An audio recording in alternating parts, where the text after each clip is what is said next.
Hi hello welcome to కొలుగురి 24/7 news channel. West బెంగాల్లో రాజకీయాలు రోజు రోజుకు మలుపులు తిరుగుతున్నాయి. ట్విస్టుల పైన ట్విస్టులు చోటు చేసుకుంటున్నాయి. అక్కడ బెంగాల్ టైగర్గా దీదీగా పేరు పొందినటువంటి తృణమూల్ కాంగ్రెస్ అధ్యక్షురాలు మమతా బెనర్జీ ఓటమి పాలయ్యాక పరిస్థితి మొత్తం, ముఖ్యంగా తృణమూల్ కాంగ్రెస్ పార్టీ పరిస్థితి మొత్తం మారిపోయిందనే మనం చెప్పాలి. పార్టీ అసంతృప్తులు, అసమ్మతివాదులకు, మిగిలిన వారికి నడుమ జరిగిన విభేదాల కారణంగా నిట్ట నిలువున చీలిపోయింది. అయితే ఈ పార్టీని చీల్చడంలోన అధికార బీజేపీ పార్టీ చాలా క్రియాశీలకంగా వ్యవహరించింది అని వార్తలు వినవస్తున్నాయి. కారణాలు ఏమైనా కావచ్చు, కానీ తృణమూల్ కాంగ్రెస్ పార్టీ రెండుగా చీలిపోయిన మాట వాస్తవం. ఆ తర్వాత ఇప్పుడు ఆ చీలిక తృణమూల్ కాంగ్రెస్ బీజేపీకి సపోర్టుగా నిలబడింది, మద్దతుగా నిలిచింది. వాస్తవానికి బీజేపీకి ఇక్కడ పెద్దగా మద్దతు అక్కర్లేదు. తనకు స్వశక్తిపైనే ప్రభుత్వాన్ని స్థాపించింది. అయితే సెంట్రల్లోన ఎంపీలు కొంతమంది కావాలి కాబట్టి ఇప్పుడు బీజేపీకి ఏ రాష్ట్రంలోనైనా సరే ఎంపీలు బాగా ఉన్నటువంటి ఏ పార్టీదైనా సరే తన వైపు తిప్పుకోవడానికి విశ్వ ప్రయత్నం చేస్తుంది. ఇంకా 2.5 ఏళ్ల పాటు ఉన్న ఈ వ్యవధిలోన తను దాదాపు 3 ఏళ్ల పాటు అనుకోండి, 3 ఏళ్ల పాటు ఉన్న ఈ సమయాన్ని నల్లేరు బండిలాగా సజావుగా ముందుకు కొనసాగించాలి. పార్లమెంట్లో బిల్లులన్నీ పాస్ కావాలి అంటే ఎన్డీఏ కూటమికి ఇప్పుడున్నటువంటి బలం సరిపడదు. కాబట్టి మరింత బలాన్ని సమకూర్చుకునే దిశగానే ఎన్డీఏ సర్కార్ అడుగులేస్తోంది, పావులు కదుపుతోంది. ఆ రాజకీయ వ్యూహంలో భాగంగానే వెస్ట్ బెంగాల్లోన ఈ రకమైనటువంటి ఎత్తుగడ వేసి తృణమూల్ కాంగ్రెస్ పార్టీని రెండుగా చీల్చేసింది. ప్రస్తుతం వెస్ట్ బెంగాల్లోన తృణమూల్ కాంగ్రెస్ చాలా బలహీనమైన పరిస్థితిలో కొట్టుమిట్టాడుతోంది అని చెప్పొచ్చు. మమతా బెనర్జీ కూడా కాసేపు గమ్మునైపోయారు. అంతకుముందు ఆమె పులిలా గాండ్రించేవారు. 3 సార్లు ముఖ్యమంత్రిగా అధికార బాధ్యతలు నిర్వర్తించిన తర్వాత తనకి ఎదురు లేదు అనుకున్న సమయంలో ప్రజలందరూ కలిసి ఆమెను ప్రతిపక్షంలో కూర్చోపెట్టారు. బహుశా ఏ పార్టీకైనా ఈ పరిస్థితి తప్పదేమో. అయితే అసలు ఇప్పుడు మనం ఈ పోస్టర్లో చూస్తున్నాము, ఈయన ఆశీష్ బెనర్జీ తృణమూల్ కాంగ్రెస్లో క్రియాశీలక సీనియర్ నేత. దాదాపు 25 ఏళ్లుగా ఆయన ఎమ్మెల్యే పదవిని చేపట్టి ముందుకెళ్తున్నటువంటి వ్యక్తి. అలాగే అతను తృణమూల్ కాంగ్రెస్లోన వ్యవసాయ శాఖ మంత్రిగా, ఆ తర్వాత విద్యాశాఖ మంత్రితో పాటు ప్రస్తుతం అంటే మొన్నటి దాకా కూడా అసెంబ్లీ డిప్యూటీ స్పీకర్గా కూడా తన బాధ్యతలు సమర్థంగా నిర్వర్తించినటువంటి సీనియర్ నేత అని పేరు కూడా తెచ్చుకున్నారు. అలాంటి ఆశీష్ బెనర్జీ చాలా దారుణమైనటువంటి ఘటనకు ఒడిగట్టారు. ఆయన పార్టీ కార్యాలయంలోనే ఆయన ఒక అఘాయిత్యానికి పాల్పడిపోయారు. ఫలితంగా ఇవాళ ఆశీష్ బెనర్జీ లేరు, ఆయన విగత జీవులయ్యారు. ఎందుకు దారుణానికి ఒడిగట్టారు? అది పార్టీ కార్యాలయంలోనే ఇలా చేయాల్సిన పరిస్థితి ఎందుకు వచ్చిందంటే ఆయన పైన ముసురుకున్నటువంటి అవినీతి మబ్బులే అని చెప్పవచ్చు. అవినీతి పుకార్లు కావచ్చు, అక్రమాలు కావచ్చు, చాలా చేశాడు అని పుకార్లు రావడంతో, వదంతులు వ్యాపించడంతో మనస్తాపానికి గురయ్యారు. అరే, నేను నీతి నిజాయితీ కలిగినటువంటి నేతను, నేను చాలా కట్టుదిట్టంగా నియమ నిబద్ధతలతో నా బాధ్యతలను నిర్వర్తిస్తూ వచ్చాను కాబట్టే ప్రజలు సుదీర్ఘకాలంలో నన్ను వాళ్ళు తమ నియోజకవర్గం నుంచి ప్రతినిధిగా ఎన్నుకున్నారు.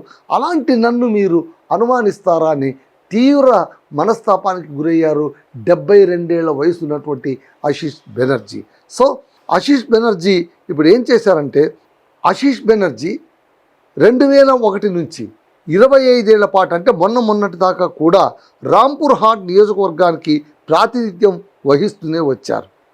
ఆయన డిప్యూటీ స్పీకర్గా, పాఠశాల వ్యవసాయ శాఖ మంత్రిగా తమ బాధ్యతలు కూడా నిర్వర్తించారు. 2006 బీజేపీ అభ్యర్థి చేతిలో ఆయన ఓడిపోయిన తర్వాత ప్రతిపక్షానికి పరిమితమయ్యారు.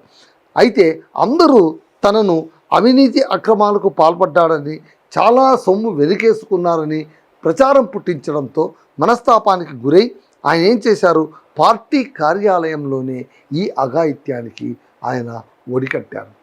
సో మనం తెలుసుకోవాల్సిన విషయం ఏంటంటే, ఎంతటి రాజకీయ నాయకుడైనా, ఎంతటి ఉన్నతుడైనా ఏదో ఒక స్థానంలో, ఏదో ఒక సందర్భంలో, ఏదో ఒక చోట గ్రాఫ్ అనేది కిందికి పడక తప్పదు. గ్రాఫ్ ఇలాగే పెరుగుతూ పోతుంది, అనునిత్యం మన గ్రాఫ్ ఊర్ధ్వముఖంగానే ఉంటుంది అనుకోవడం పొరపాటండి. రాజకీయాలు అసలు గెలుపోవటం అనేటువంటివి సమస్య కానే కాదు. ఏ పార్టీ అయినా ఏ ఎన్నికలైనా గెలవచ్చు, ఓడవచ్చు, అది ప్రజల చేతిలో ఉంటుంది. అయితే పార్టీలో మనం ఎలా ఉంటున్నాం, ఎలా కొనసాగిస్తున్నాం, ఓడిపోయినా కూడా ప్రజలతో మనం ఎలా మమేకమవుతున్నాం, ఇది వ్యాలిడ్ పాయింట్గా మారుతుంది. మరి ఆశీష్ బెనర్జీ అంత మంచి వ్యక్తిగా మసలినవాడు, ఆ తర్వాత సుదీర్ఘమైనటువంటి రాజకీయ అనుభవం కలిగినటువంటి సీనియర్ నాయకుడిగా అతను ఎన్నో పదవులు నిర్వర్తించిన తర్వాత కూడా ఇలాంటి ఏదో చిన్నపాటి కారణాలకు ఎవరో 10 మంది తను అవినీతిపరుడు అనగానే అతను అవినీతిపరుడు అయిపోతాడా? పోనీ ఒకవేళ విచారణ జరిపించాలి, విచారణ తేలిన తర్వాత కదా అది అవునో కాదో మనకు నిర్ధారమయ్యేది. కానీ ఇంతలోనే మనస్తాపంతో ఆయన తన జీవితానికి ఫుల్ స్టాప్ పెట్టే దిశగా అడుగులు వేయడం అనేటువంటిది నిజంగా శోచనీయం.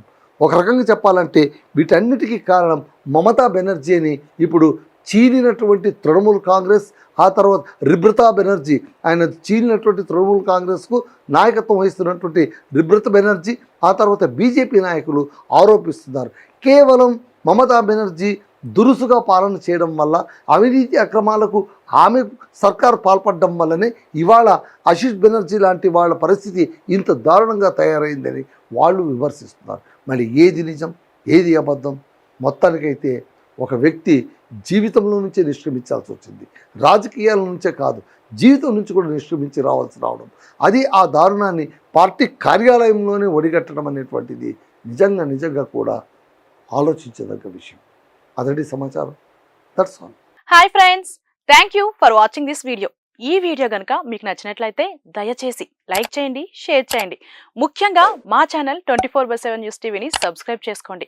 ఆ తర్వాత మీ విలువైన అభిప్రాయాల్ని, మార్పులు, చేర్పులు, కావాల్సిన వీడియో ఏమన్నా ఉంటే మన వీడియో కింద కామెంట్ సెక్షన్లో కామెంట్ రూపంలో తెలియజేయండి. నమస్కారం, సాయిదంచిక మాట్లాడుతున్నాను. ప్లీజ్ సబ్స్క్రైబ్, షేర్, లైక్ చేయండి 24/7 టీవీ ఛానల్.